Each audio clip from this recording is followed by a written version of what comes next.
Agora convido você a abrir sua Bíblia comigo lá no finalzinho do Novo Testamento, na carta do apóstolo Tiago, epístola do apóstolo Tiago, no capítulo 5. Bem lá no finalzinho, você vai encontrar a epístola a Tiago, ou de Tiago, a igreja, aos santos e às 12 tribos de Israel que estavam na época dispersas pelo mundo. Carta do apóstolo Tiago, capítulo 5. Nós vamos ler os versículos 10 e 11, apenas 10 e 11. O que nos interessa mais é o 11, mas vou ler a partir do 10 para ficar um pouco mais claro. Diz assim a palavra do Senhor: Irmãos, tomai como exemplo de sofrimento e paciência os profetas que falaram em nome do Senhor. Eis que chamamos bem-aventurados os que suportaram aflições. Ouvistes da paciência de Jó e viste o fim que o Senhor lhe deu. Porque o Senhor é cheio de misericórdia e compaixão. Amém? Ouviste da paciência de Jó. Eu pedi que a minha esposa lesse para o início do culto aquilo que aconteceu a Jó. Então, nós ouvimos aí a narrativa dos capítulos 1 e parte do capítulo 2, e também o final do livro de Jó, o que aconteceu com ele. E o apóstolo Tiago, ele está chamando a nossa atenção para isso. Eis que chamamos, diz o versículo 11, bem-aventurados os que suportaram aflições. Ouvistes da paciência de Jó e viste o fim que o Senhor lhe deu. Porque o Senhor é cheio de misericórdia e de compaixão. Amém? Hoje quero falar, eu vou iniciar, eu creio que não vai dar para terminar, devo terminar na outra quinta-feira, na próxima quinta-feira, de um assunto que não é muito bem entendido por muita gente, mesmo pelos cristãos nascidos de novo, pelos evangélicos, pelos crentes, como nós costumamos chamar, por aqueles que já foram salvos por Jesus Cristo. Hoje quero começar a falar sobre por que o crente sofre, o porquê do sofrimento de um cristão nascido de novo. Porque muitas vezes nós não entendemos bem este assunto. Mas se você começar a olhar para a vida de Jó, você já começa a entender alguma coisa ali. Não é verdade? Por que o crente sofre? Por que nós ficamos sujeitos às vicissitudes da vida? Eu gostaria de falar logo no início do ano, porque nós estamos aí em pleno andamento, o desenvolvimento, uma crise financeira mundial, né, que está ocasionando já desemprego. Nós temos conhecimento de muita gente que já tem perdido o emprego aqui no Brasil, o seu trabalho. A economia tende a encolher. A crise é mundial, começou nos países mais desenvolvidos e se tem atingido os países mais ricos, com certeza atingirá também os países menos ricos ou mais pobres. Nós também temos ouvido muito falar das mudanças climáticas. O clima realmente tem estado totalmente descontrolado, com chuvas torrenciais, desastres, mortes. Santa Catarina está aí, Rio de Janeiro, Minas Gerais, Espírito Santo, enfim, os estados brasileiros, e não é só no Brasil, é no mundo inteiro, desastres provocados por mudanças climáticas violentas, e o medo e a incerteza têm atingido as pessoas. Nós já começamos a ver até mesmo gente se matando. Se você tem prestado atenção às notícias de jornal, muitas pessoas ricas, milionários, que perderam milhões nessa crise, que foram trapaceados, principalmente quem investiu muito em bolsa de valores na Europa, tem praticado suicídio. Então todas essas coisas, elas trazem uma insegurança, uma incerteza, e às vezes nós ficamos pensando, e nós, que temos as primícias do Espírito, que somos selados pelo Espírito Santo, será que nós estamos imunes a esse sofrimento? A resposta é não. A resposta é não. Por que que o crente sofre? Primeiro, irmãos, o crente sofre porque nós não somos deste mundo, isto é, nós não somos guiados por esse sistema dominado e dirigido por Satanás e que vive no pecado e que incentiva o pecado e que mentir, trapacear, enganar, adulterar, furtar, roubar é o normal. É a lei do Gerson, a lei de você levar sempre vantagem, a lei em que você deverá sempre ser o beneficiado. Nós não somos deste mundo, nós não somos governados por esse sistema maligno. E por isso nós sofremos, porque nós estamos no mundo. Deus não nos tira do mundo quando nascemos de novo, senão todos nós morreríamos no momento em que nascesse de novo, nós partiríamos para a eternidade. Jesus disse que não é assim. Muito raramente, excepcionalmente, ocorre uma coisa dessa natureza. Nós sofremos, o crente sofre, porque nós não somos deste mundo, não vivemos segundo as leis, os padrões, as regras, os princípios éticos deste mundo. Nós somos um povo diferente, um povo tirado para fora, um povo que vive de uma maneira diferente. A nossa palavra é sim, sim, não, não, porque sabemos que o que passa disso é de procedência do maligno.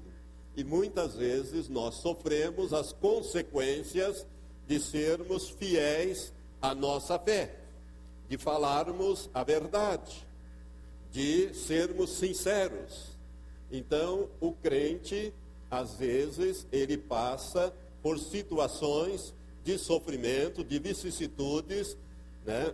E às vezes até somos taxados de tolos, de bobos, e muitas vezes os nossos familiares não nascidos de novo nos criticam.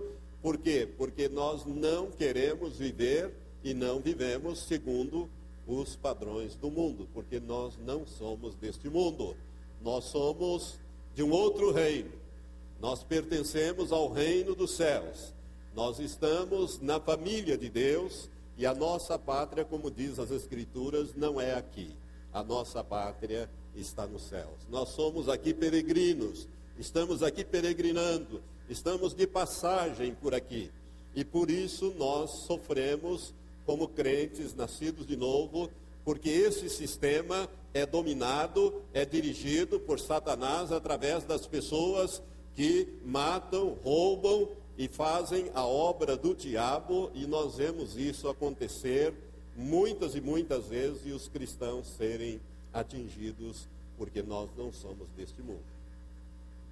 Por que o cristão sofre? A segunda razão pela qual o crente nascido de novo sofre é porque Jesus disse que o servo não é maior do que o seu senhor.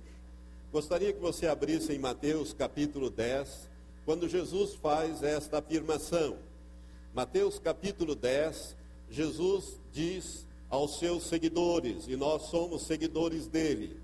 No versículo 24, Jesus diz assim: não é o discípulo mais do que o seu mestre, nem o servo mais do que o seu senhor. Basta ao discípulo ser como seu mestre e ao servo como seu senhor. Se chamaram Beelzebul ao dono da casa, quanto mais aos seus domésticos. Ou seja, Jesus está falando aqui que nós iremos sofrer ou passar por sofrimento neste mundo, porque nós, como servos do Senhor, nós não somos maior do que Ele. E Jesus sofreu. Jesus foi caluniado pelos líderes religiosos dos seus dias, que diziam que ele expulsava os demônios por força do principal dos demônios, Beelzebu, ou Satanás. Jesus foi vilipendiado, ele sofreu, e ele diz, o servo não é maior do que o seu Senhor. Se nós somos servos dele, saiba que nós também vamos passar por sofrimento. Quando Jesus estava naqueles últimos instantes com seus discípulos, lá no Evangelho de João, no capítulo 16, na noite em que ele foi preso, no último versículo do capítulo 16, o versículo 33, Jesus, depois de celebrar a Páscoa e depois de instituir a ceia do Senhor, ele diz assim: tenho-vos dito estas coisas para que em mim tenhais paz. No mundo tereis tribulações, mas tende bom ânimo, eu venci o mundo. Então o próprio Senhor nos adverte que nós, como crentes salvos, nós vamos ter tribulações. A vida não será um mar de rosa, nós vamos passar por tribulação, porque o servo não é maior do que o seu Senhor. Se Jesus sofreu, eu também vou sofrer, você que é servo dele vai sofrer, você que é discípulo e seguidor dele também vai sofrer. A terceira causa pela qual ou por que razão o crente salvo em Jesus Cristo sofre, é por causa do nome de Jesus. Vamos voltar a Mateus 10. Mateus 10, novamente, Jesus, nesse capítulo 10, ele ensina muitas coisas, e ele diz no versículo 21 e 22, ele faz esta afirmação, Mateus capítulo 10, versículos 21 e 22, Jesus diz assim: um irmão entregará à morte a seu irmão, e um pai a seu filho, e os filhos se levantarão contra os pais e os matarão, e sereis odiados de todos por causa do meu nome. Mas aquele que perseverar até o fim, esse será salvo. E sereis odiado por todos por causa do meu nome. Irmãos, uma das razões pelos quais os cristãos sofrem é por causa do nome de Jesus. Nós aqui no Ocidente, nós não temos muito este problema, mas às vezes nós sofremos perseguição dentro da família. Quando alguém se converte, muitas vezes ele é colocado de lado, ele é hostilizado. Eu não sei se você já passou por essa experiência, mas conheço muita gente que já passou por essa experiência. Mas nos países, principalmente do Oriente, lá nos países muçulmanos, se alguém se converte ao Senhor Jesus Cristo, ele é considerado um apóstata e é morto. Se ele é casado, o seu casamento é desfeito, a sua esposa é tirada dele, os seus filhos é tirado dele, e ele é assassinado como um apóstata, principalmente se ele é um muçulmano. Então, por causa do nome de Jesus, muitos cristãos têm sido perseguidos e mortos nos dias de hoje. A televisão passou há pouco tempo atrás uma perseguição muito grande que houve na Índia, onde centenas de pessoas foram perseguidas, milhares de pessoas foram perseguidas, tiveram que ir para as matas e pelo menos 65 foram assassinadas na Índia por causa do nome de Jesus Cristo, isto no final do ano passado. Na China comunista, os cristãos que não aceitam participar daquela farsa chamada a igreja oficial, mas que tem a igreja subterrânea, também são perseguidos, são presos, são torturados. Eu li recentemente um livro que eu vou fazer menção um pouco mais para frente, mas que eu gostaria que, se você pudesse ler, compre esse livro, leia. Chama-se O Homem do Céu, que retrata, que é escrito por um homem que passou uns sofrimentos. Irmão, se você acha, eu sempre entendi que o apóstolo Paulo talvez tenha sido o cristão que mais sofreu, descrito na Bíblia. Mas este irmão, e ele está vivo, hoje ele mora na Alemanha, em Frankfurt, irmão Jung, pastor Jung.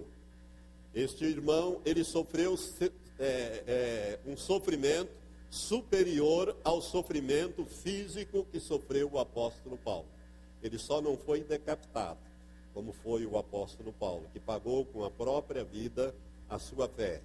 Mas o sofrimento que ele passou e descreve neste livro é superior ao sofrimento que o apóstolo Paulo descreve na palavra de Deus. Então, por que o crente sofre? Por causa do nome de Jesus. Cristãos perseguidos na Índia, cristãos perseguidos na China, cristãos perseguidos nos países muçulmanos, na chamada janela 1040, e cristãos perseguidos em outros lugares do mundo. Por que os crentes sofrem? Ou por que o cristão nascido de novo sofre? A quarta causa é por causa das leis naturais. Nós estamos sujeitos às leis naturais. Eu gostaria que você achasse Eclesiastes. Se você achar bem no meio da Bíblia o livro de Salmos, depois vem Provérbios e em seguida você vai encontrar o livro de Eclesiastes. Capítulo 9, o livro de Eclesiastes, no capítulo 9, Deus usa o rei Salomão, inspira-o a escrever esta escritura, ou estas verdades. Eclesiastes 9:2 diz assim: tudo sucede igualmente a todos. O mesmo sucede ao justo e ao ímpio, isto é, ao que é justo, justificado pelo sangue de Jesus, e ao ímpio, ao bom e ao mau, ao puro e ao impuro. Assim ao que sacrifica, isto é, ao que oferece culto, como o que não sacrifica, o que não oferece culto. Assim ao bom como ao pecador, ao que jura como ao que teme o juramento. Tudo sucede igualmente a todos. Ou seja, o cristão sofre também por causa das leis naturais. Nós estamos sujeitos àquilo que nós convencionamos chamar de males sociais. Por exemplo, o desemprego. Se uma fábrica fecha e despede todos os seus empregados, e ali tem cristãos nascidos de novo, eles vão ser atingidos com o desemprego. Por quê? Porque esta é uma causa natural, uma consequência das leis de oferta, de procura, de mercado, e é um mal social, o desemprego. O cristão pode também sofrer acidentes. Às vezes você está dirigindo o seu carro com todo o cuidado, mas alguém embriagado do outro lado perde a direção e vem em cima de você, bate no seu carro. Às vezes ocorre, Deus dá livramentos. Nós vimos hoje livramentos aqui sendo testemunhados. Deus sempre coloca o seu anjo para nos dar livramento, mas nós estamos sujeitos a essas coisas, sujeitos aos males sociais, como assaltos também. Hoje nós vimos aqui um testemunho de um menino que foi assaltado, mas de repente Deus deu a ele o livramento. Nós estamos sujeitos a estas coisas, irmãos, como males sociais. Nós estamos também sujeitos às leis naturais no aspecto dos males morais, como a ganância.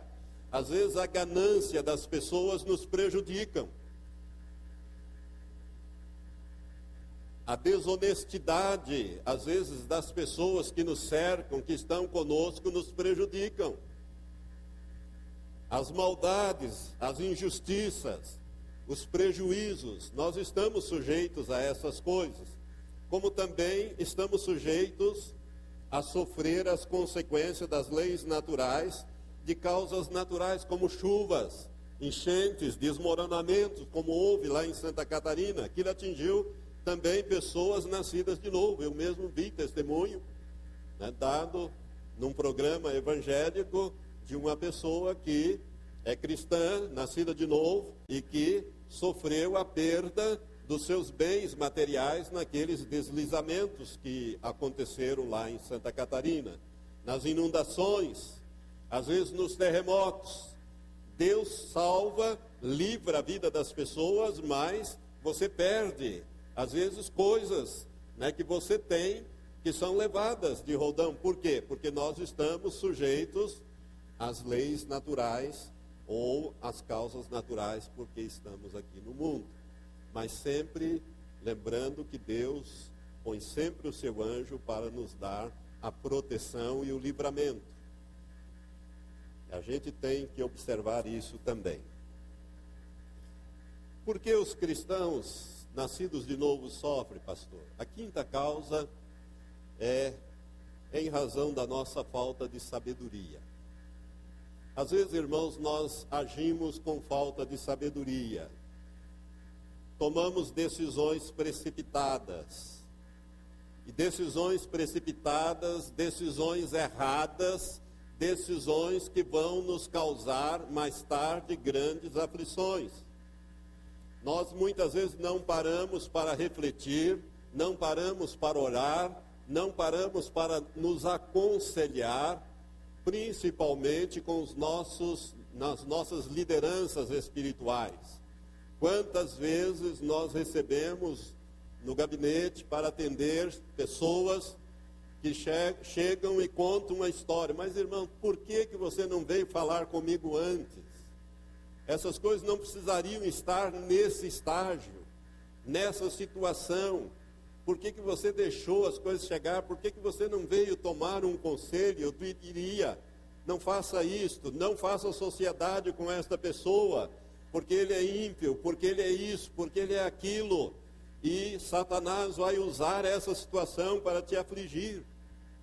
Então, por causa da nossa falta de sabedoria, nós tomamos decisões erradas, decisões precipitadas, e o resultado disso é que nós sofremos. A Bíblia fala em vários textos, eu vou citar apenas um, porque o nosso tempo já está quase esgotando, eu estou só no começo. Provérbios 26, o Provérbios capítulo 26, versículo 17, tem até um caso bem engraçado aqui, e diz assim: o que passando se mete em questão alheia, é como aquele que toma um cão pelas orelhas. Ou seja, você já viu que muitas pessoas foram machucadas, feridas e até mortas, porque se meteram em briga que não deveria se meter. Há até um ditado popular que diz que em briga de marido e mulher não se mete a colher. E quando você mete a colher ali, você acaba depois se dando mal. Porque o marido e a mulher se acertam e você fica como um inimigo, ou fica como uma pessoa que foi se meter aonde não foi chamado. E o autor, Salomão, do livro de Provérbios, ele diz: o que passando se mete em questão alheia é como aquele que toma um cão pelas orelhas, ou pelas orelhas. Você já tentou pegar um cão brabo pelas orelhas? Tenta para você ver o que vai acontecer. Muito provavelmente você não vai conseguir. Tenta pegar um pitbull pelas orelhas. Ou qualquer mesmo um vira-lata pelas orelhas, você não vai conseguir. Porque ele é muito rápido e vai te morder. Quem vai sair machucado é você. Então, irmãos, muitas vezes por falta de sabedoria, por falta de bom senso, por falta de prudência, Deus nos deu sabedoria. A Bíblia diz: se você tem falta, diz lá nessa mesma carta que nós lemos de Tiago, no capítulo 1, se alguém tem falta de sabedoria, peça a Deus, que a todos dá liberalmente, mas peça com fé, não duvidando, e Ele vai dar a sabedoria. Se você tem falta de prudência, de equilíbrio, de bom senso, Deus nos deu essas coisas e espera que nós usemos essas coisas. E quando nós usamos, nós não vamos tomar decisões precipitadas, decisões erradas. E muitas vezes sofremos, fazemos a nossa família sofrer por causa de decisões precipitadas. E a sexta coisa, que eu vou só fazer a pergunta e vou deixar para nós tratarmos quinta-feira que vem. Por que o crente sofre? É porque Deus permite. Essa eu vou desdobrar em vários tópicos. Por que o crente sofre, pastor?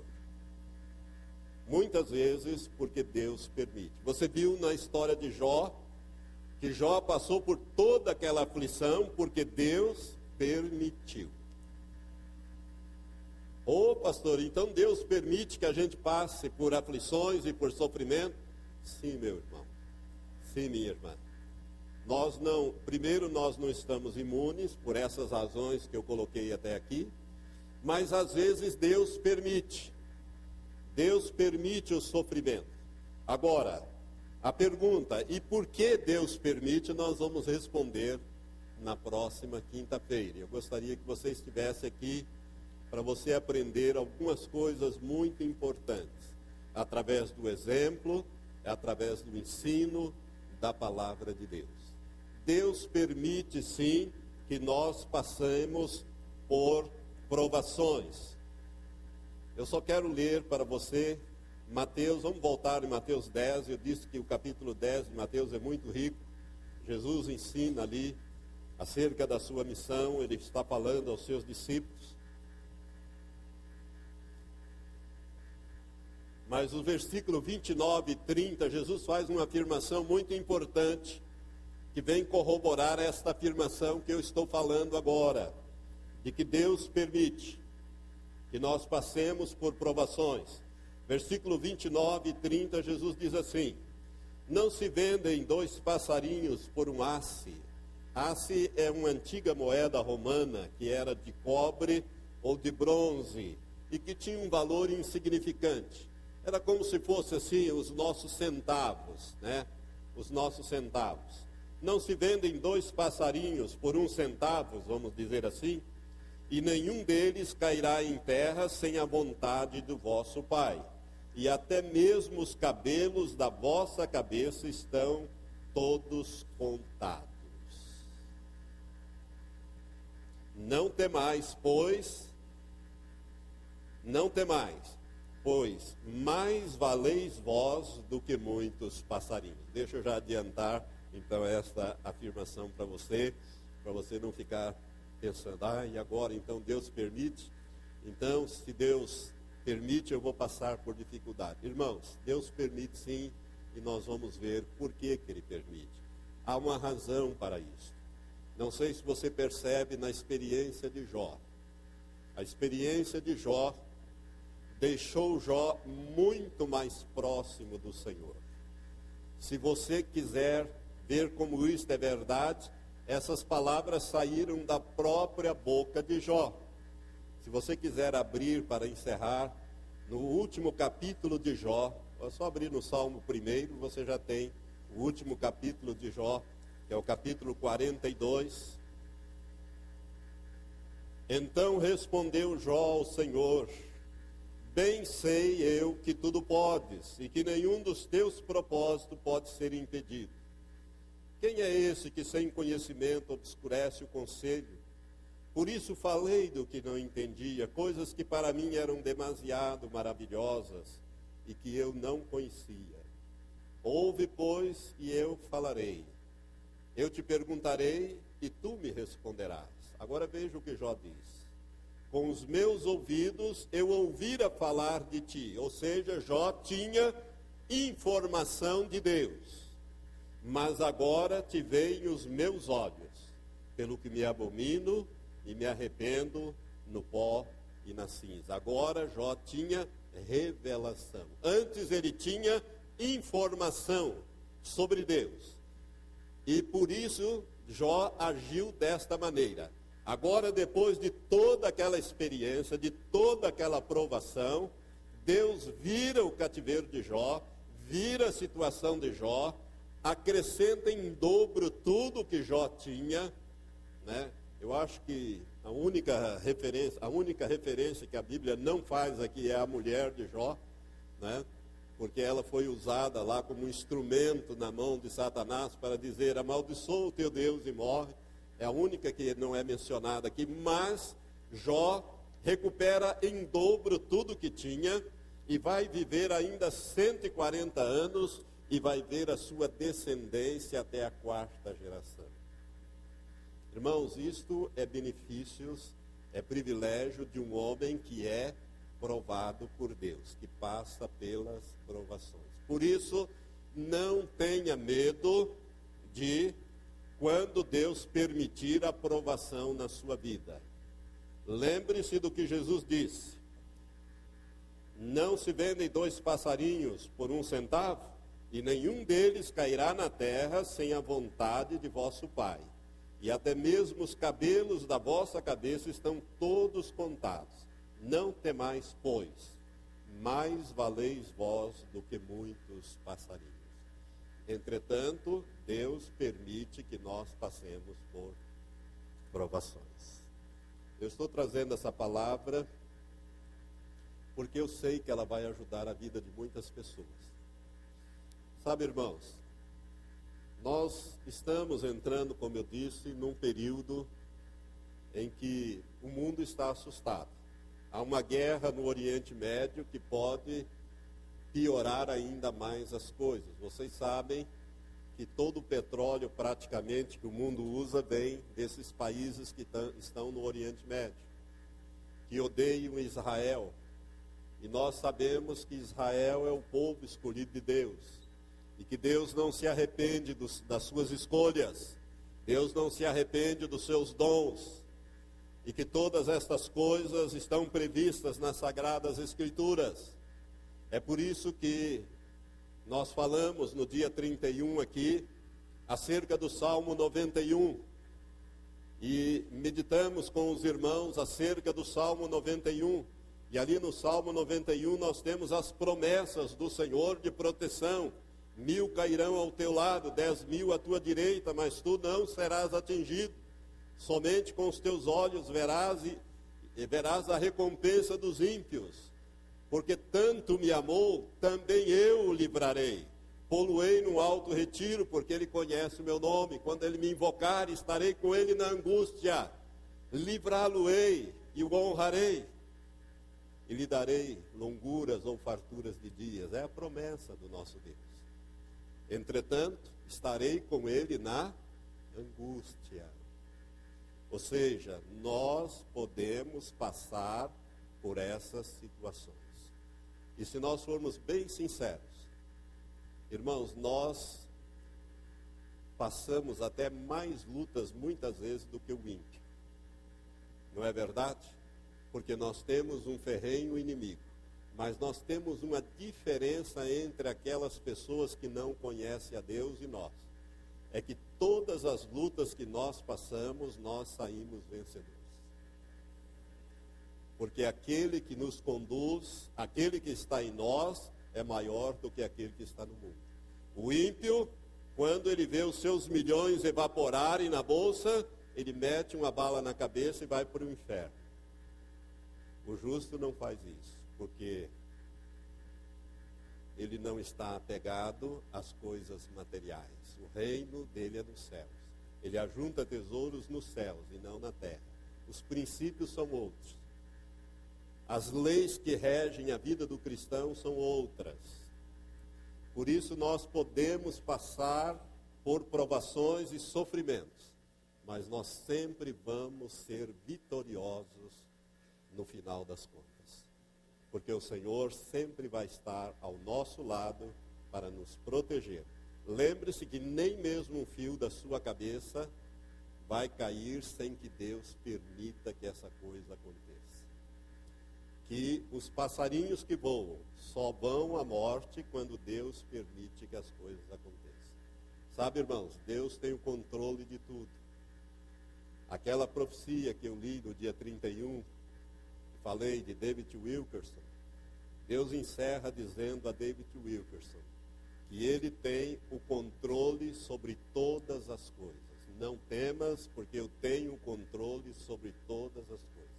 Deus está no controle de todas as coisas. Até mesmo Satanás está debaixo do controle do próprio Senhor. Satanás não faz o que ele quer.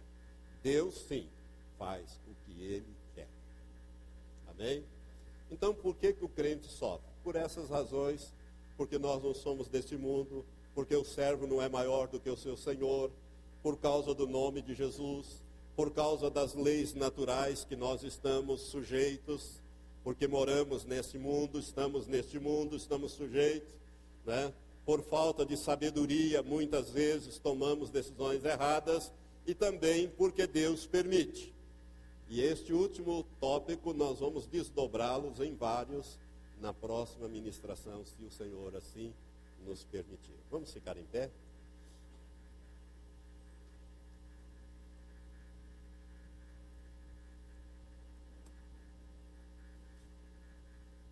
Levante as suas mãos para o céu. Senhor, nós queremos te agradecer nesta hora, Pai, porque sabemos que o Senhor cuida de nós, que o Senhor é o nosso pastor e nada nos faltará, que o Senhor nos leva às pastagens verdejantes, às águas tranquilas. Ó Senhor, ainda que nós andemos pelo vale da sombra da morte, nós não vamos temer mal algum, porque o Senhor está conosco, a tua vara e o teu cajado, que o Senhor usa para nos corrigir muitas vezes, a tua vara, ó Deus, ela nos traz consolo, ela nos traz direção, ela nos traz rumo, ela nos traz, ó Pai, segurança. É por isto, Senhor, que o salmista diz: preparas uma mesa na minha presença e na presença dos meus inimigos. Unges a minha cabeça com óleo, o cálice da minha vida vai transbordar na presença dos meus inimigos. Certamente que a bondade e a misericórdia do Senhor me seguirão todos os dias da minha vida, e eu habitarei na casa do Senhor para todo sempre. Senhor, este salmo é, Senhor, a razão da nossa existência, da nossa fé.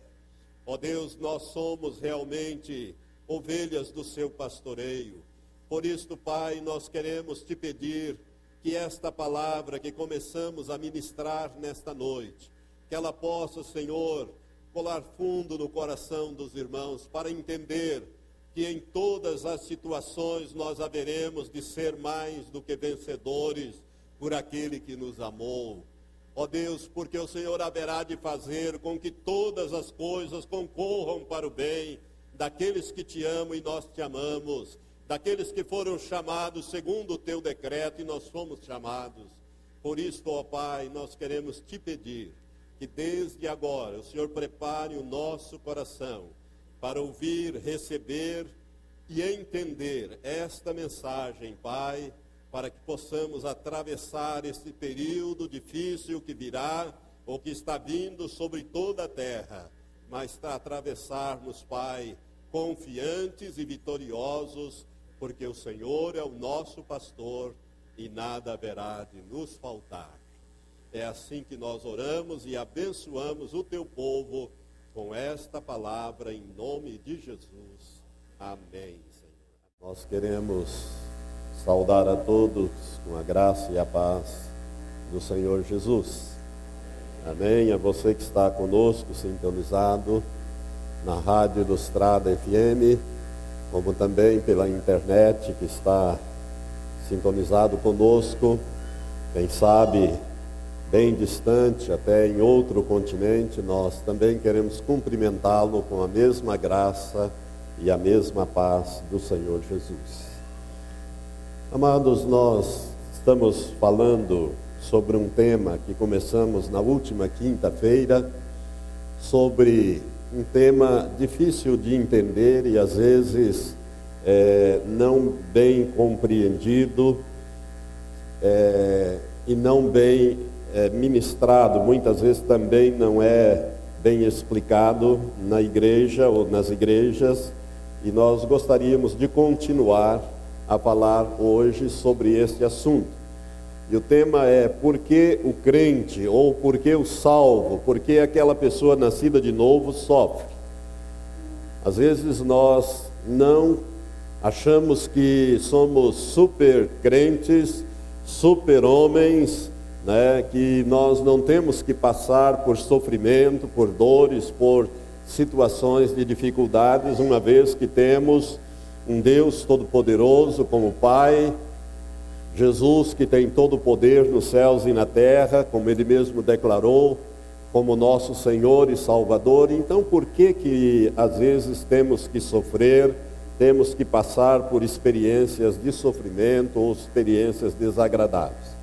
Então nós começamos a examinar este assunto, e se você quiser abrir sua Bíblia em Tiago, capítulo 5, versículos 10 e 11, que nós estamos usando como texto básico, que diz assim: irmãos, tomai como exemplo de sofrimento e paciência os profetas que falaram em nome do Senhor.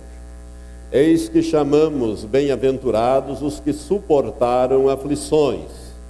Ouvistes da paciência de Jó, e vistes o fim que o Senhor lhe deu, porque o Senhor é cheio de misericórdia e compaixão. Você já, na primeira parte dessa ministração, você ouviu-nos falando de algumas razões por que o sofrimento vem e atinge o cristão. Primeiro, porque não somos deste mundo. Segundo, porque Jesus diz que o servo não é maior do que o seu Senhor. Se o Senhor Jesus Cristo sofreu, nós, como seus servos, teremos que também passar por sofrimento. Terceiro, porque nós sofremos por causa do nome de Jesus. E fomos explicando e dando exemplos e textos bíblicos de cada uma dessas afirmações. Em quarto lugar, por causa das leis naturais. Nós estamos sujeitos às leis naturais. Aquilo que ocorre com a pessoa não salva, ocorre também com o salvo.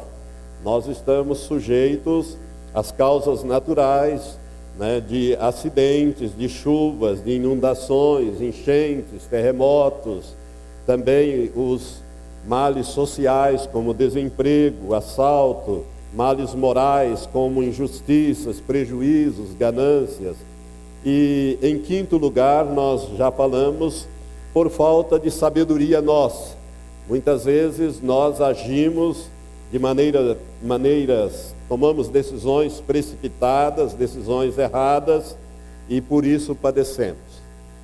E na última quinta-feira nós paramos no sexto e último ponto, que eu vou desdobrar em vários itens, porque Deus permite.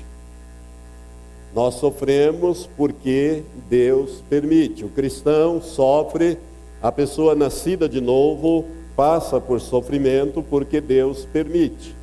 E nós lemos naquela ocasião, e vamos voltar a ler agora, Mateus capítulo 10, versículos 29 e 30, o próprio Senhor Jesus Cristo falando sobre o controle que Deus tem sobre todas as coisas. Ele diz no versículos 29 e 30 de Mateus 10 o seguinte: não se vendem 2 passarinhos por um asse. Asse era uma antiga moeda romana de cobre, ou de latão, ou de bronze, de um valor insignificante. Era como se fossem os centavos que nós usamos hoje.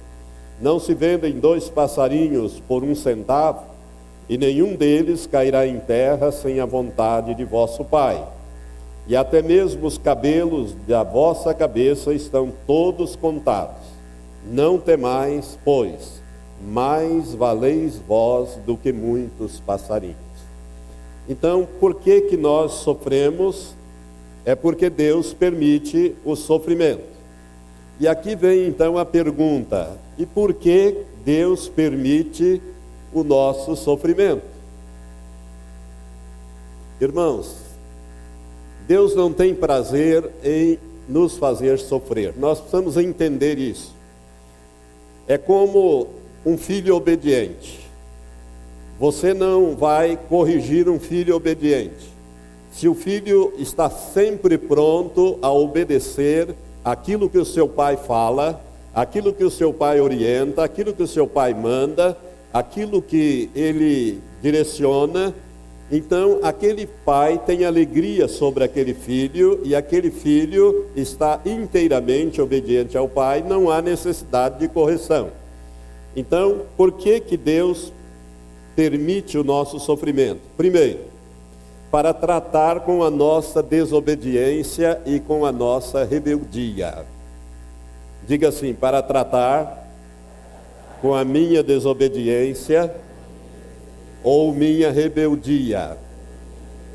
Sabe, irmãos, nós somos filhos e toda vez que os nossos filhos agem de maneira rebelde e desobedientes, nós, como pais que amamos os nossos filhos, os corrigimos desde pequenininhos.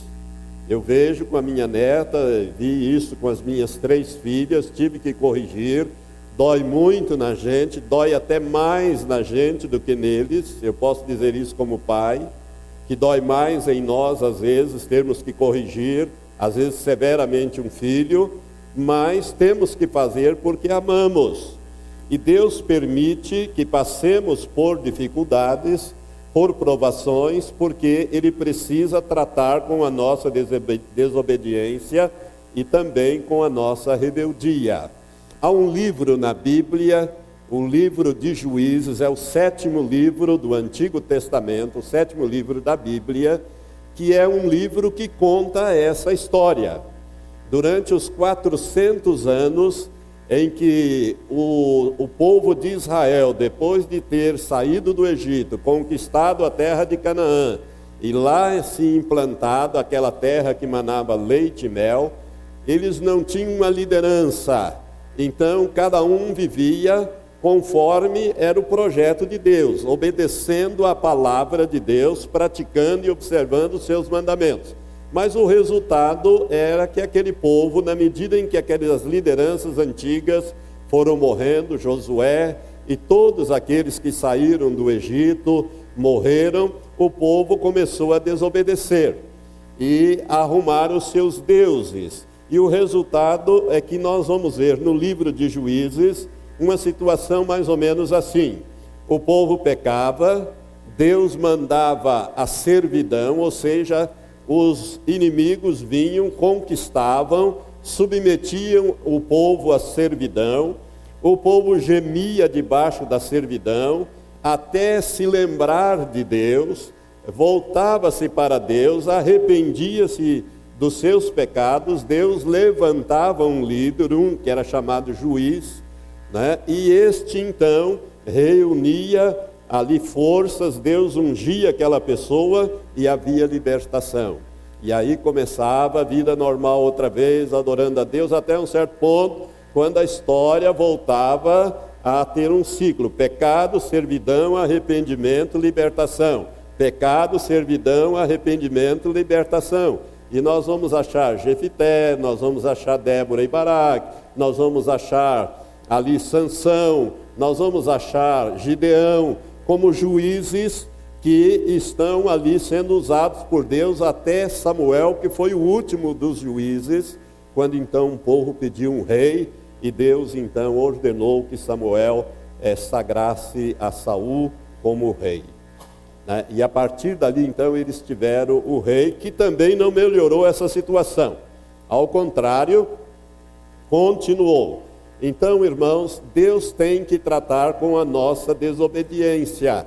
Eu quero dizer para você que você não vai precisar passar por provações se você for um filho atencioso à vontade do seu pai.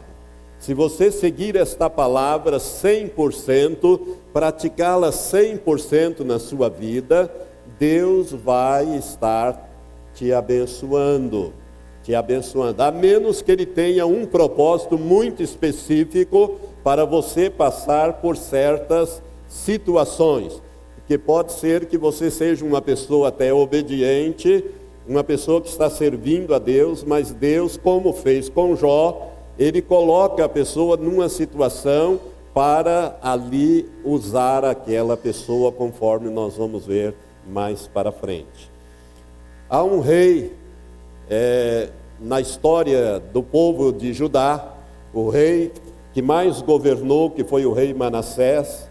Essa história está no segundo livro de Crônicas, nós não vamos ler, no capítulo 33, do versículo 10 até o versículo 13, você vai ver que este rei, que governou durante 55 anos, ele só fez o que Deus detestava. Ele fez tudo o que Deus disse para não fazer. E o resultado é que o Senhor mandou os profetas, e ele não ouviu, o povo não ouviu, caiu em pecado. O resultado disso, que Deus levantou Babilônia para conquistar Judá, levou Manassés preso, sobre grilhões, matou todos os seus filhos, enfim, foi uma desgraça na vida dele. Ele foi lançado no calabouço, lá na Babilônia, e sofreu grandemente. Lá no calabouço ele se arrependeu de todo o coração, orou ao Senhor. Deus ouviu a oração de Manassés, restaurou a sua vida, restaurou o seu trono, trouxe de volta e o colocou sobre o reino de Judá novamente. É uma história extraordinária da vida de uma pessoa que, quando então a correção, quando a correção surte o efeito e há o arrependimento, a confissão, ao abandono, Deus faz a restauração.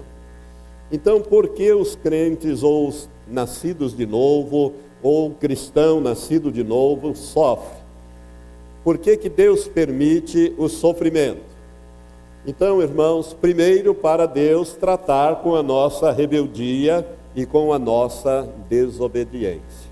Se você não é rebelde e desobediente, provavelmente você não vai ter muito sofrimento aqui na terra. Mas se você for e for filho do Senhor, Ele vai ter que tratar com a sua desobediência e a sua rebeldia, para que você não seja condenado com o mundo. A segunda razão que eu gostaria de dizer por que Deus permite que o cristão sofra, é que o sofrimento, ele produz em nós um quebrantamento. Ele produz em nós não somente um quebrantamento, acabando com o nosso orgulho, com a nossa soberba, com a nossa empáfia. É uma verdade isso. Eu já passei por sofrimentos, e a gente, quando está no hospital, você que já passou por uma cirurgia, já passou dias no hospital, você vê então ali, quando você está na mão dos médicos, das enfermeiras, dos enfermeiros, você vê que você não é nada, não é ninguém. Eles chegam, pegam você, vira de um lado, vira do outro, te limpam. Quer dizer, eles tratam você como se você fosse um bebê, uma criança. É ali que o seu orgulho quebra, é ali que toda a sua empáfia cai, porque você está na dependência e depende daquelas pessoas. Depois que eu passei por uma cirurgia, fiquei 40 dias no hospital, e Deus tinha um propósito com isso, eu pude ver como são importantes os que trabalham na área médica. Pelo menos para mim, eu aprendi isso de uma maneira extraordinária. Como é importante um fisioterapeuta, quando ele tratou da minha recuperação, quando eu tive então que passar por toda essa experiência. Sabe, irmãos, muitas vezes Deus tem que trabalhar às vezes com o nosso orgulho, a nossa soberba, a nossa empáfia, e o sofrimento, ele produz quebrantamento, ele produz humildade, ele produz santidade. Então, muitas vezes nós temos que passar por sofrimentos para sermos quebrantados, para sermos trabalhados pelo Senhor. Então, Deus permite muitas vezes que nós passemos por sofrimento por essas razões. Uma outra razão porque Deus permite que o cristão nascido de novo sofra é para o crente crescer espiritualmente. Para que você possa crescer espiritualmente, às vezes é necessário você passar por sofrimentos. Abra sua Bíblia, por favor, em Romanos capítulo 5. O apóstolo Paulo, escrevendo à igreja em Roma, no capítulo 5, nos primeiros versículos, versículo 3 em diante, ele diz assim: e não somente isto, mas também gloriamo-nos nas tribulações, sabendo que a tribulação produz a perseverança. O que é que produz a tribulação mesmo? Perseverança. E a perseverança produz a experiência. E a experiência produz a esperança. E a esperança não desaponta, porquanto o amor de Deus está derramado em nossos corações pelo Espírito Santo que nos foi dado. Muitas vezes, irmãos, Deus permite também que nós passemos por sofrimentos, porque através do sofrimento nós vamos ser acrescentados espiritualmente, nós vamos crescer espiritualmente num dos frutos do Espírito que é chamado de paciência. Chamado paciência. Eu tenho visitado alguns irmãos um amado irmão que é muito dinâmico, levanta às 6 horas da manhã, começa a trabalhar e trabalha até tarde, mas sofreu um acidente, vai ter que ficar 40 dias de repouso. Então eu disse para ele: olha, Deus vai trabalhar com você, né? Você vai ouvir aqui algumas mensagens, levei alguns DVDs para ele ouvir algumas mensagens, e disse: aproveita esse tempo para orar, para ler, para meditar, e para ouvir o que Deus quer falar com você, porque muitas vezes, irmãos, é desta maneira que Deus vai tratar conosco, né? O apóstolo diz aqui que ele se gloriava nas tribulações, sabendo que a tribulação produzia perseverança. Quando nós somos atribulados, nós buscamos a Deus, então isto vai trazer para nós perseverança, vai trazer experiência, vai trazer esperança, vai trazer crescimento. Então, por isso, muitas vezes Deus permite que nós passemos por certas situações, porque na medida em que nós passamos por aquela situação, há um crescimento espiritual na nossa vida. Uma outra razão porque Deus permite que o cristão sofra é para corrigir alguma área vulnerável na nossa vida. Quando nós estamos passando por sofrimento, irmãos, ocorre uma coisa muito interessante conosco. Nós tiramos os olhos da vida dos outros, presta bem atenção nisso. Nós tiramos os olhos da vida dos outros e olhamos para a nossa. Quando nós estamos passando por sofrimento, ao invés de nós ficarmos olhando para a vida dos outros, para achar defeitos ali e acolá, críticas cá ou lá, nós tiramos os olhos da vida dos outros e olhamos para a nossa, e fazemos uma espécie de análise introspectiva, que vai nos mostrar exatamente qual é a nossa situação. Às vezes Deus tem que permitir certos sofrimentos na nossa vida, para que a gente passe a olhar para o umbigo da gente, senão a gente não olha nunca. Você está sempre achando o outro lá. Olha, como essa palavra seria boa para o fulano, para o beltrano, para o ciclano, mas nunca para você. Então, às vezes, Deus tem que permitir certas coisas, para que você volte os olhos para você mesmo, para que você faça ali, deitado, quem sabe, uma análise introspectiva, né, para que você possa analisar. Há um episódio na Bíblia narrado na vida de Daniel, capítulo 9, em casa você pode ler a partir do versículo 4 até o versículo 20, Deus vai dar uma experiência gloriosa a Daniel. Uma das revelações mais importantes da Bíblia está no capítulo 9, que revela até o final praticamente o anticristo e tudo mais.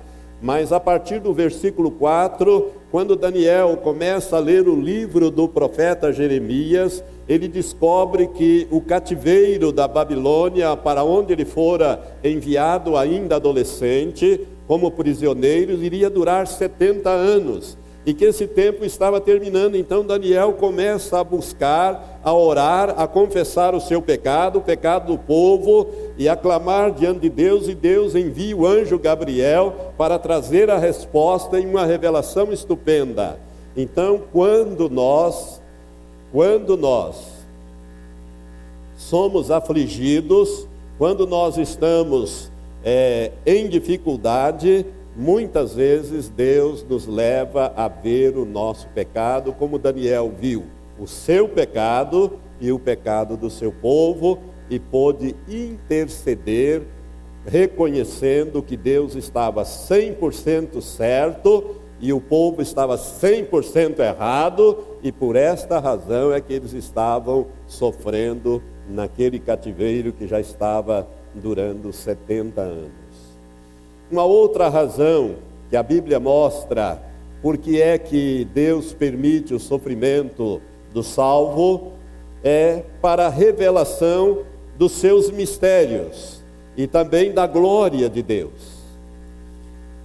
Irmãos, a carta aos Efésios, que o apóstolo Paulo escreveu à igreja em Éfeso, e a carta aos Filipenses, assim como outras cartas, como as cartas pastorais, elas foram escritas pelo apóstolo Paulo quando ele estava preso em Roma. Ele estava sob prisão, e estas cartas contêm as revelações mais profundas que nós temos sobre o mistério que é a igreja, do qual o Senhor ali na prisão, Paulo preso em Roma, Deus vai revelar para ele as coisas extraordinárias. Você quer estar na prisão para receber revelação do Senhor? Daqui um pouco eu vou falar e vou ler um pedacinho deste livro aqui. Amados, eu quero dizer para você que as cartas de Efésios e aos Filipenses contêm as revelações mais profundas sobre a igreja. E elas foram dadas ao apóstolo Paulo quando ele estava preso pela segunda vez em Roma, e de lá ele não saiu. Ele foi decapitado logo após o julgamento pelo imperador romano, porque ele era cidadão romano e não poderia ser condenado a não ser pelo imperador a pena de morte. Mas ali na prisão, Deus deu essas estupendas revelações que nos confortam e que nos instruem nos dias de hoje, que são as cartas do apóstolo Paulo. Ele em Efésios ele diz: eu, Paulo, prisioneiro do Senhor.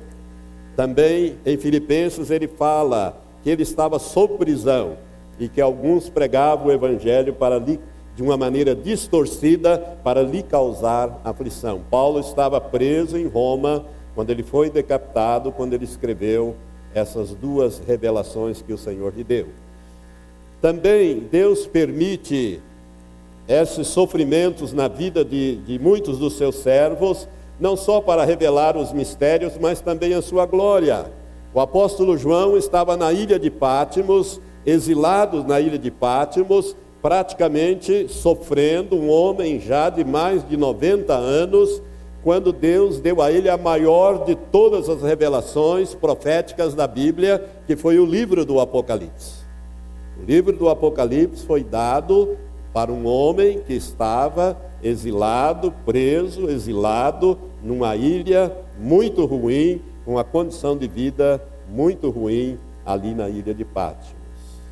Por isso Deus permitiu que João fosse levado, e ali Jesus vai aparecer a ele e dar a revelação do Apocalipse, que já está se cumprindo diante dos nossos olhos.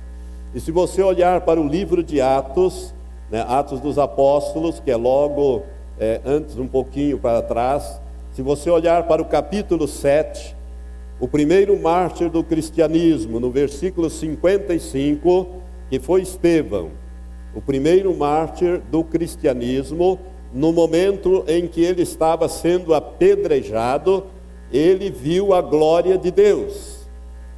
Capítulo 7, versículo 55, está escrito, de 55, né? Não. É Atos, é que eu abri aqui em João, desculpa, eu que estou no livro errado. Atos, capítulo 7, versículo 55. O Estevão, que foi o primeiro mártir do cristianismo, ele teve esta visão no momento em que ele estava sendo apedrejado. Mas ele, cheio do Espírito Santo, fitando os olhos no céu, viu a glória de Deus e Jesus em pé à direita de Deus. E disse: eis que vejo os céus abertos e o Filho do Homem em pé à direita de Deus.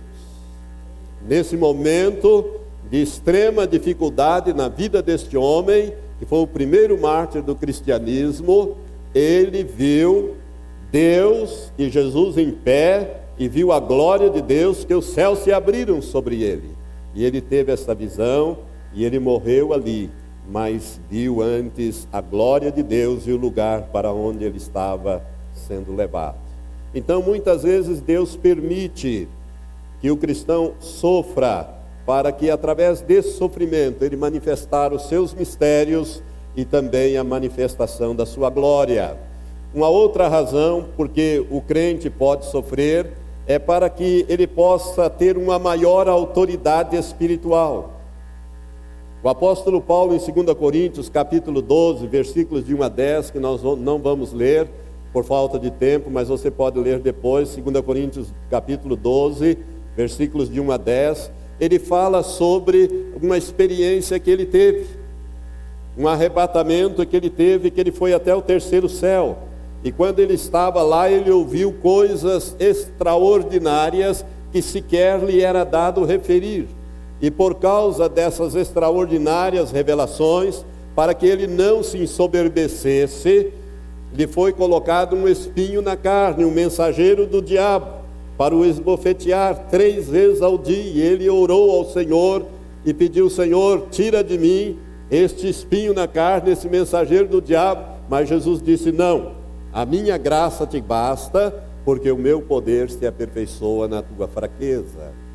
Sabe, irmãos, às vezes, Deus permite para que nós tenhamos uma autoridade espiritual maior. Já que você está aberto no livro de Atos, olha para o capítulo 19 e você vai ver o que significa a vida de Paulo. Capítulo 19, versículos 11 e 12, está assim essa escritura para nós: e Deus, pelas mãos de Paulo, fazia milagres extraordinários, de sorte que lenços e aventais eram levados do seu corpo aos enfermos, e as doenças os deixavam e saíam deles os espíritos malignos.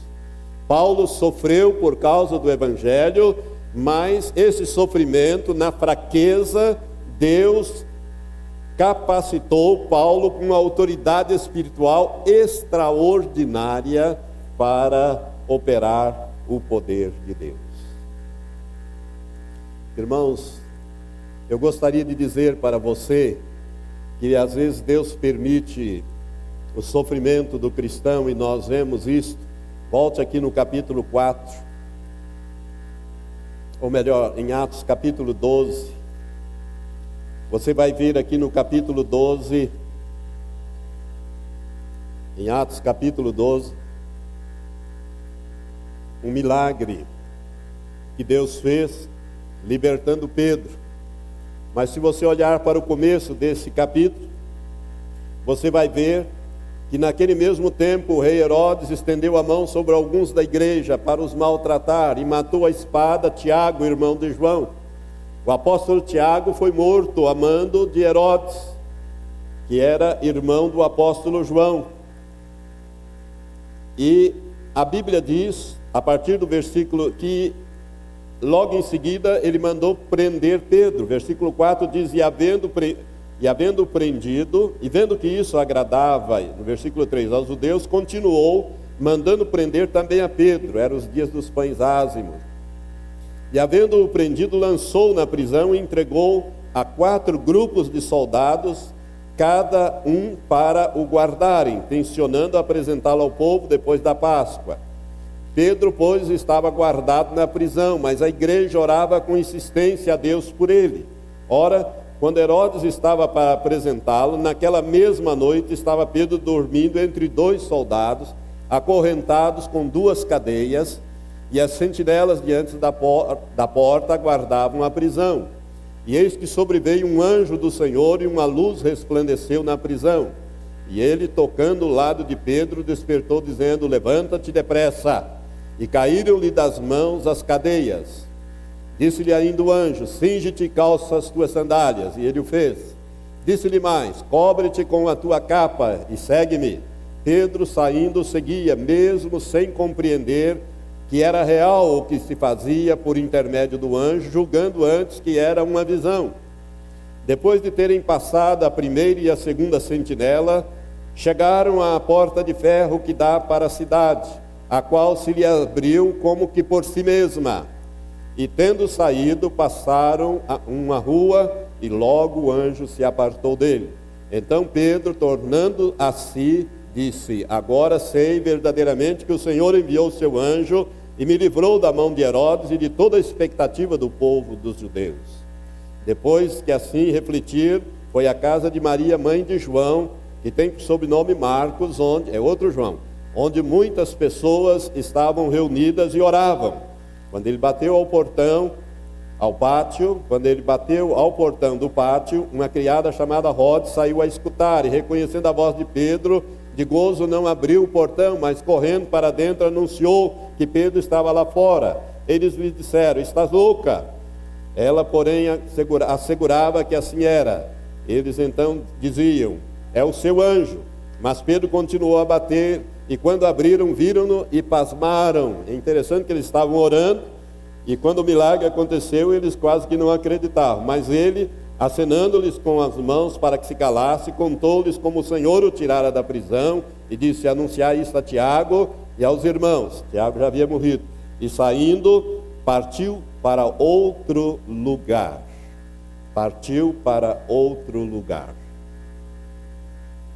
E logo que amanheceu, houve grande alvoroço entre os soldados sobre o que teria sido feito a de Pedro.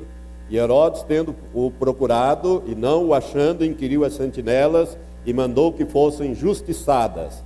E descendo da Judéia para Cesareia, demorou-se ali.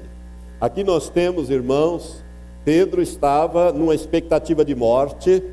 Pedro estava preso no fundo do cárcere, quando aconteceu um milagre extraordinário, e ele seria morto, mas Deus não tinha intenção dessas coisas. E eu quero dizer para os irmãos que milagres acontecem ainda hoje.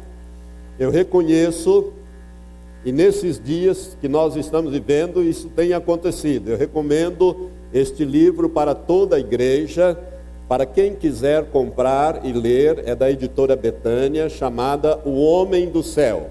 É uma história verdadeira, verídica, acontecidas agora no final do século XX, começo do século XXI, que nós estamos vivendo. A história do pastor Yun, chamado também Irmão Yun.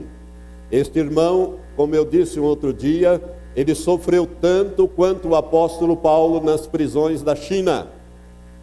E ele teve também uma fuga milagrosa, parecida com essa do apóstolo Pedro, que eu gostaria de colocar para os irmãos verem como Deus age no sentido de permitir o sofrimento com uma razão.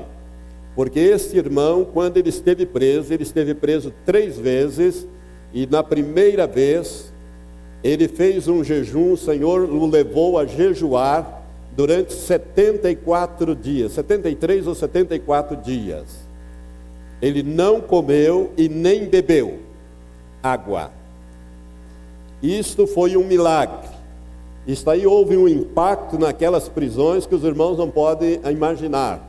As pessoas que o tinham como o pior ser humano passaram a tê-lo em autoestima, um homem de Deus, a ponto dele orar pelas pessoas, pelos presos, pelos guardas, e Deus operar maravilhas dentro daquela prisão, além de conversão de milhares de chineses que estavam presos, inclusive por crimes os mais variados, e que foram salvos através desse ministério. Então Deus o levou para a prisão. para que ele pudesse, à semelhança de Paulo e Silas, também levar o evangelho ao carcereiro de Filipos, ali ele na prisão chinesa. Mas quando ele esteve pela terceira vez preso, quando ele foi preso, ele saltou de um prédio do segundo andar e quebrou os pés. E os guardas vieram em cima deles e moeram as pernas dele. Ele ficou com os pés e as pernas totalmente quebradas. E assim ele passou meses na prisão quando Deus o tirou de lá. Eu gostaria que você prestasse atenção, quero ler, porque vai ser muito instrutivo para nós. Uma fuga milagrosa. Mas levanta-te e firma-te sobre os teus pés. Atos 26:16. Foi o pior momento da minha vida que me queixei amargamente ao Senhor. Tinha 39 anos e perdera a esperança. Disse a Deus, abre aspas, quando eu era jovem, tu me chamaste para pregar o teu evangelho no oeste e no sul. Como vou fazer isto agora?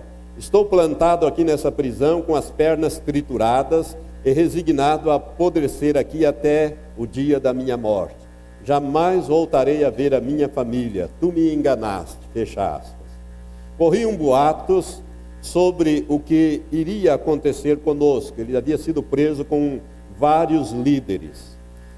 Até fora da cadeia, os crentes sabiam que o nosso caso era extremamente grave, já que a ordem de prisão partira do governo central de Pequim. O irmão Shu, que é um outro irmão, sugeriu que eu devia tentar fugir, porque ele já havia fugido das outras 2 vezes que ele fora preso. Como sei que ele é um homem de Deus, que ouve com atenção a voz do Senhor, respondi com educação, abre aspas, minhas pernas estão despedaçadas, estou trancado em uma solitária que tem porta de ferro, não consigo nem andar, como vou fugir? Aí esse irmão Shu disse, as suas pernas estão boas, por que você não tenta fugir? Na noite de 4 de maio de 1977, como todas as noites, nas 6 semanas anteriores, inclinei-me e peguei as pernas inertes. Quando as apoiei para cima na parede, a dor percorreu todo o meu corpo. Descobrira que era a melhor forma de minimizar a agonia, diminuir o fluxo de sangue das... Elas ficavam dormentes e eu passava a noite em sono entrecortado. Na manhã seguinte, apesar da depressão e da falta de esperança, o Senhor me animou com a promessa de Hebreus 10:35 que diz, não abandoneis, portanto, a vossa confiança, ela tem grande galardão. Fecha aspas. Acordei com essas palavras na mente.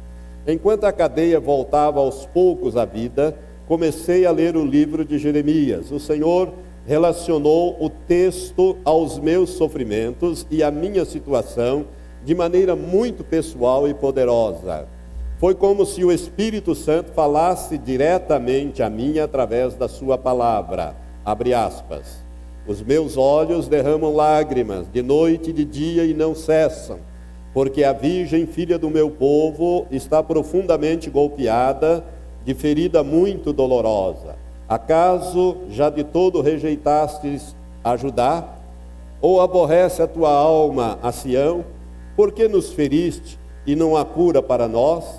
Aguardamos a paz e nada há de bom. O tempo da cura e eis o terror. Não nos rejeite por amor do teu nome, não cubras de opróbrio o trono da tua glória. Lembra-te e não anules a tua aliança para conosco. Fecha aspas. Jeremias 14:17-19-21. Identifiquei-me com os sentimentos de Jeremias. Estava oprimido.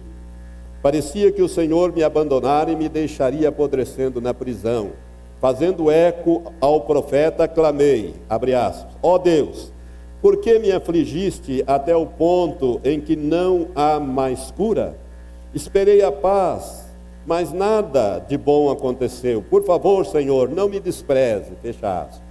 Continuei a ler, abre aspas, ai de mim, minha mãe, pois me deste à luz um homem de rixa, um homem de contendas para toda a terra. Nunca lhes emprestei com usura, e eles não me emprestaram a mim com usura. Todavia, cada um deles me amaldiçoa. Jeremias 15:10. Mais uma vez senti que as palavras saltavam do papel e penetravam no meu espírito.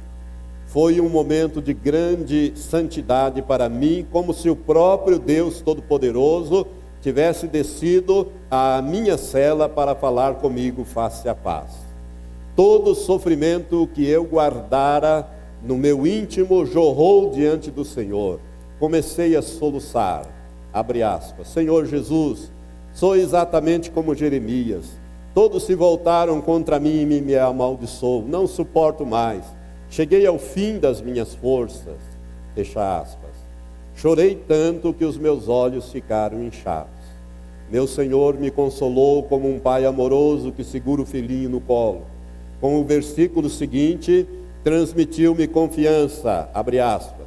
Disse o Senhor, na verdade eu te fortalecerei para o bem e farei que o inimigo te dirija súplicas no tempo da calamidade e no tempo da aflição. Fecha aspas. Jeremias 15:11. Do mais íntimo do meu ser clamei ao Senhor através de Jeremias capítulo 15, versículos 16 a 18, que dizem: achadas as tuas palavras, logo as comi. As tuas palavras me foram gozo e alegria para o coração, pois pelo teu nome sou chamado, ó Senhor Deus dos exércitos.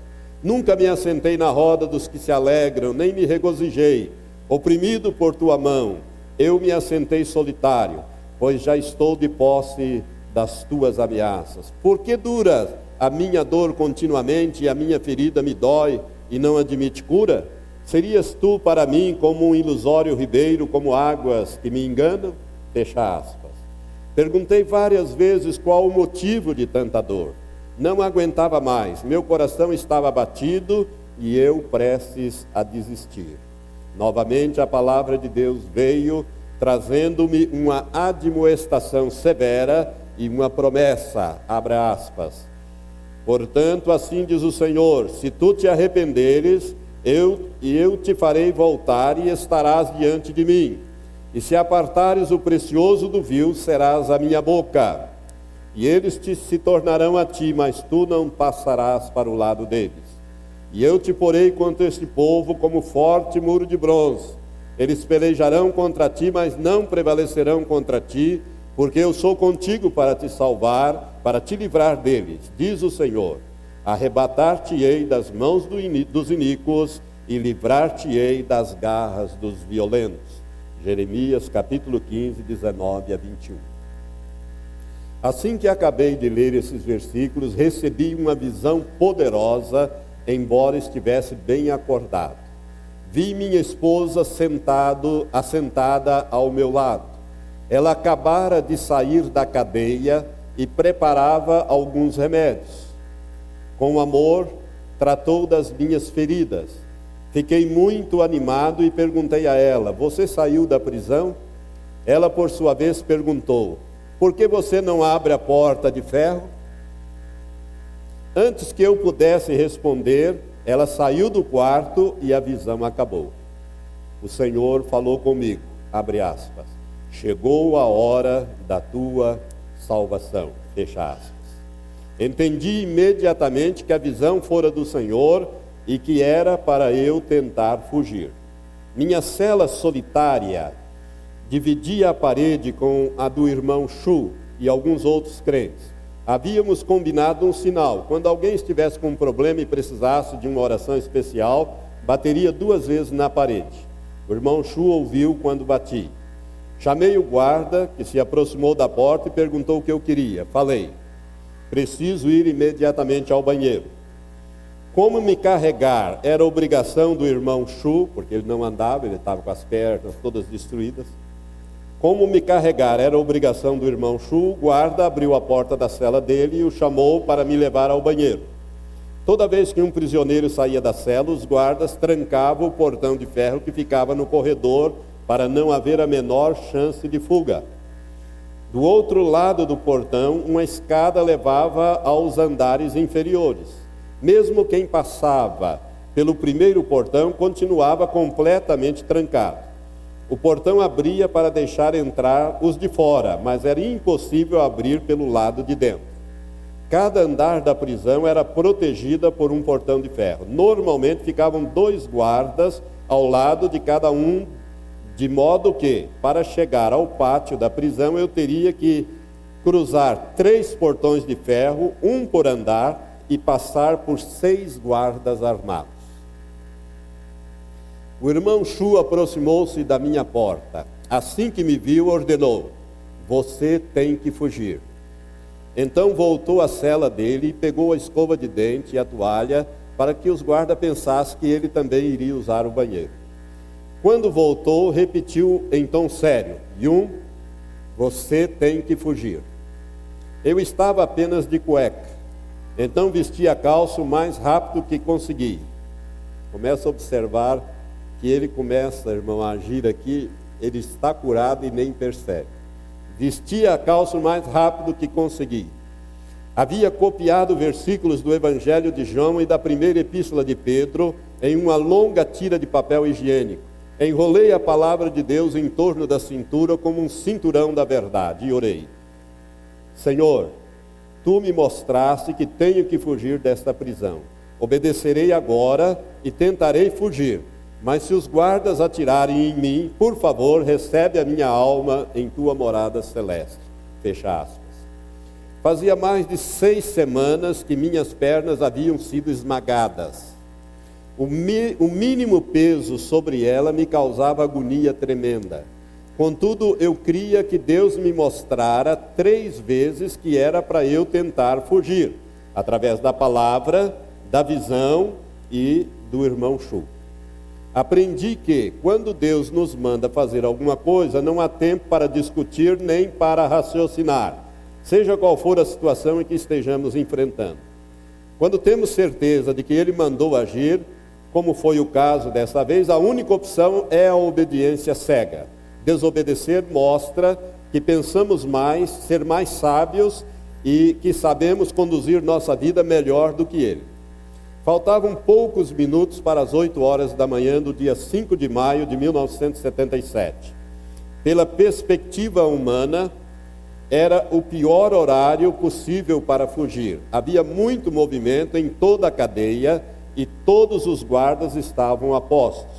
Saí apressado da minha cela e caminhei rumo ao portão de ferro do corredor. Minha mente tinha um único foco: obedecer a Deus. Olhei direto para frente e orei em silêncio a cada passo. O guarda que apertava o botão para abrir e fechar o portão estava no topo da escada no 3º andar. Era impossível ver o outro lado, pois o portão era de ferro e um tecido preto cobria as pequenas aberturas. Exatamente no momento em que cheguei ao portão, outro servo do Senhor, o irmão Musheng, voltava para a cela. Então abriram o portão para ele. Logo cedo os guardas o haviam mandado varrer o pátio. Quando Musheng passou por mim, eu falei: espere, não feche o portão. Cruzei sem alterar o passo. O tempo de Deus foi perfeito. Passamos um pelo outro e Musheng perguntou em um sussurro: você está indo embora, irmão Yun? Não tem medo de morrer? Depois, atônito, voltou para a cela. Um guarda vinha acompanhando Musheng até a cela, mas no instante em que abriu o portão, o telefone tocou em um escritório do corredor e ele se virou e correu para atender. Reparei em uma vassoura encostada na parede, na escada. Peguei-a e continuei a descer rumo ao 2º andar. Um guarda armado estava à sua mesa, encarando o 2º portão de ferro que, algumas vezes, ficava aberto. O guarda de plantão era obrigado a olhar para o portão dia e noite, de modo que eles não consideravam perigoso deixá-lo destrancado.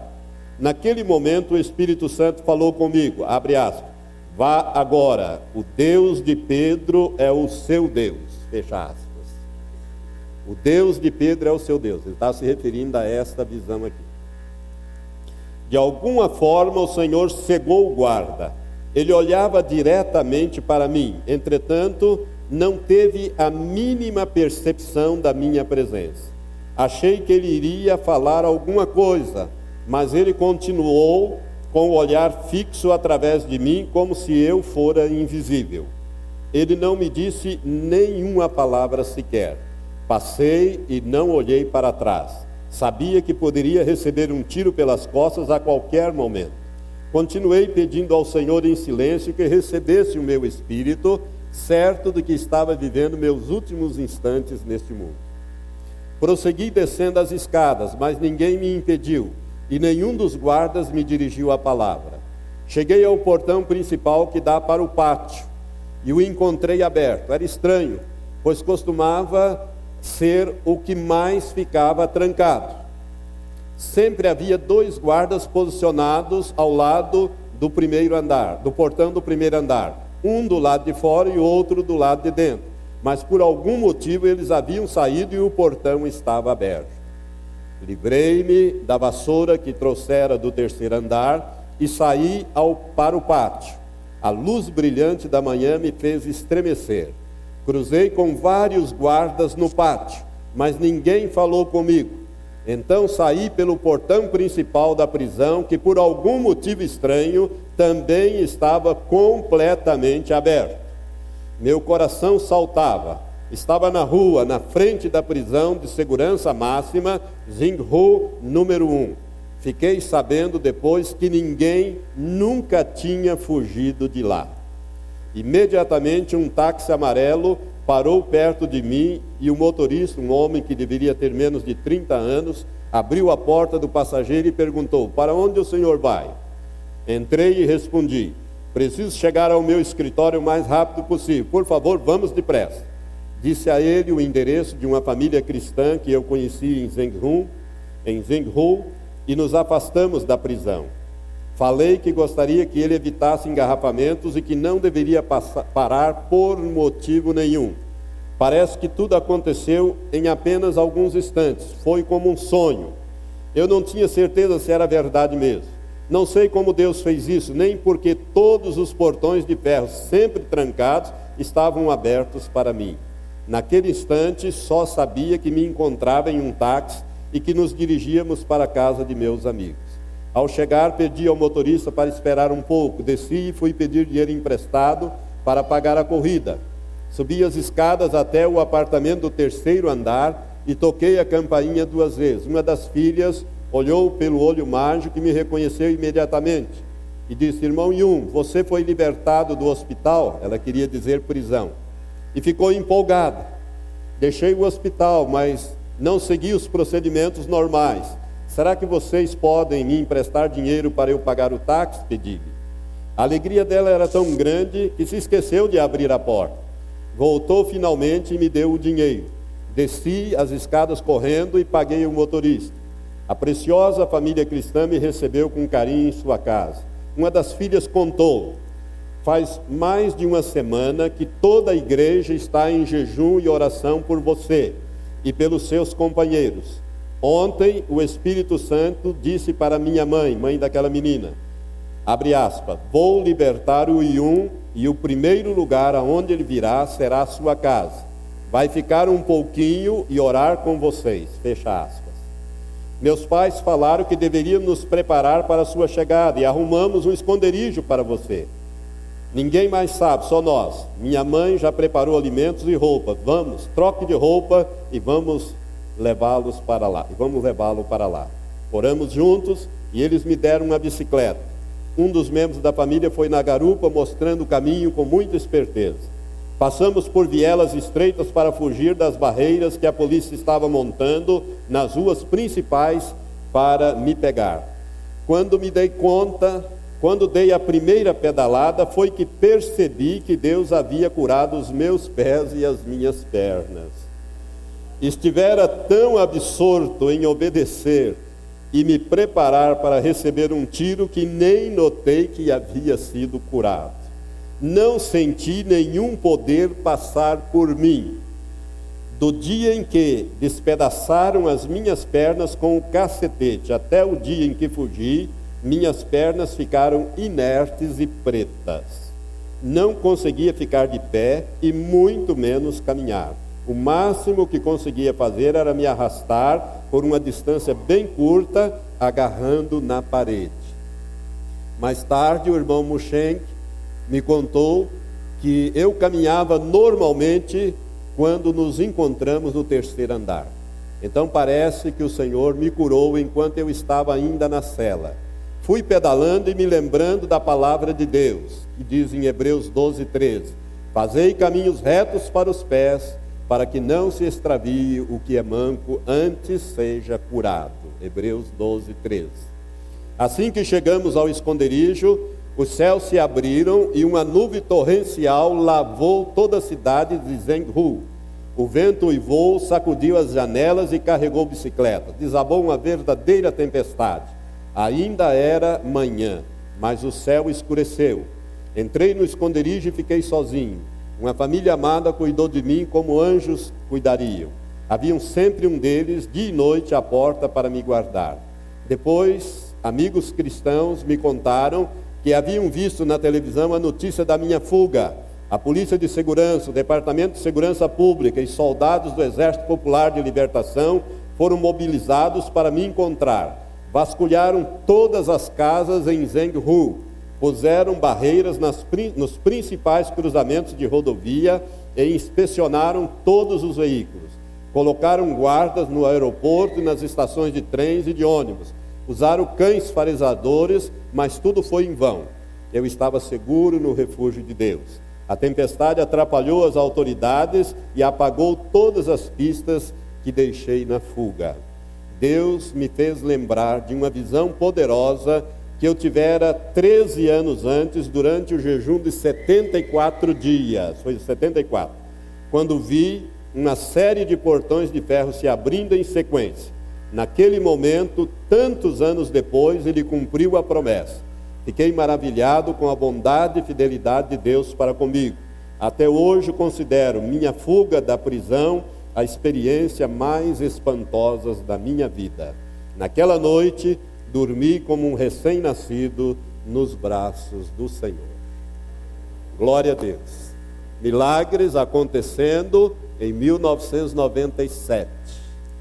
Prisões sendo abertas, de uma prisão chinesa que nunca ninguém escapou de lá. Irmãos, Deus o colocou lá, o usou poderosamente e o tirou de lá de maneira extraordinária. Ele está morando hoje na Alemanha,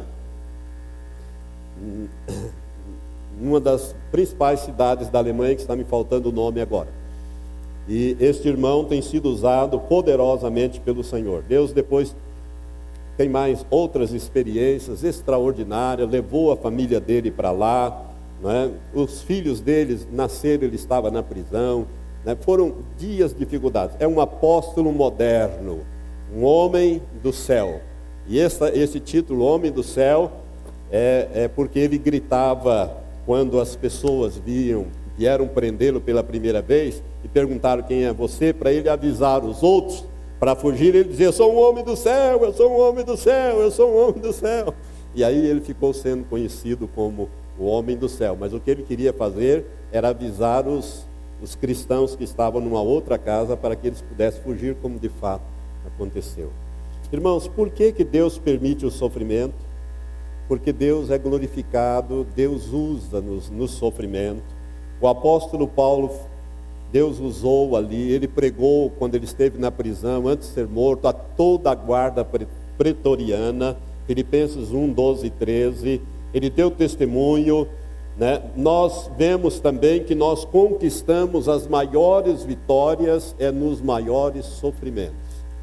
Quando Jesus ressuscitou no caminho de Emaús, em Lucas 24, 26, ele diz àqueles 2 discípulos que convinha que o Cristo padecesse e sofresse todas aquelas coisas para que depois ele fosse recebido em glória.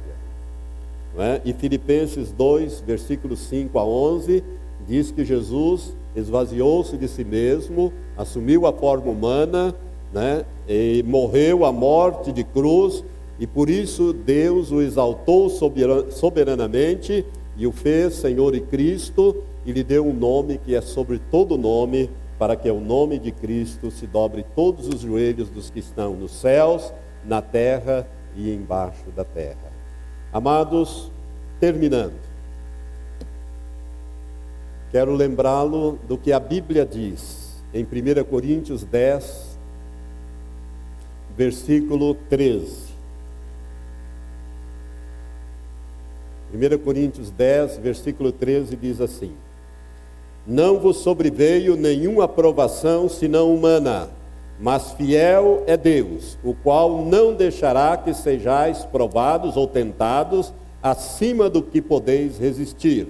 Antes, com a provação ou tentação, dará também um meio de saída para que o possais suportar. Amém? Vamos ficar em pé. Quero que você não tenha medo de sofrimento.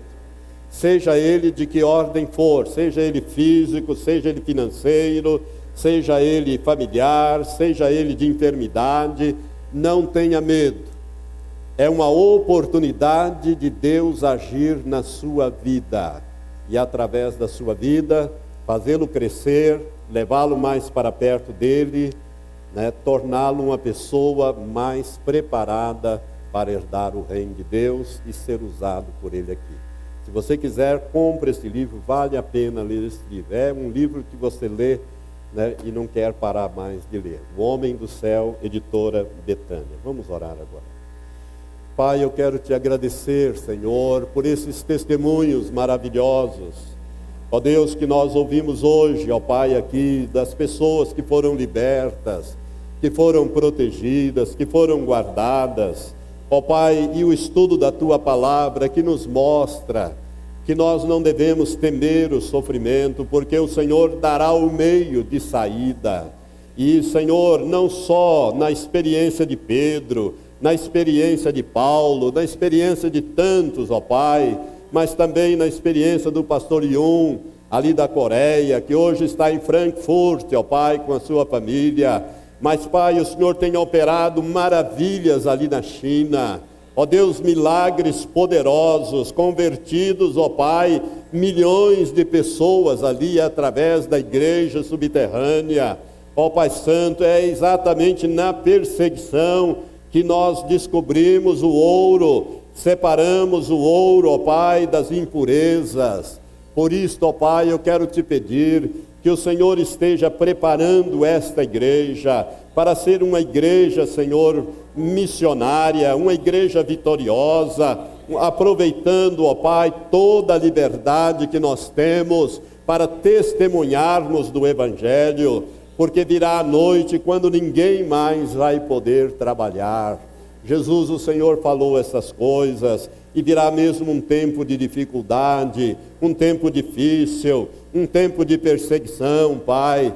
E eu quero te pedir, fortalece a tua igreja, através da tua palavra, através desses testemunhos bíblicos e extras bíblicos. Ó Deus, que o teu povo saiba que o Senhor é Deus Todo-Poderoso, que quando o Senhor promete, o Senhor cumpre, e o Senhor faz os milagres acontecer. Nós te agradecemos, Pai, porque através do sofrimento nós somos experimentados, adquirimos estatura espiritual e através dessa estatura intimidade com o Senhor. E nós queremos cada vez mais ser íntimos do Senhor para sermos usados com poder pelo Senhor. Por isso oramos e abençoamos o teu povo em nome de Jesus. Amém.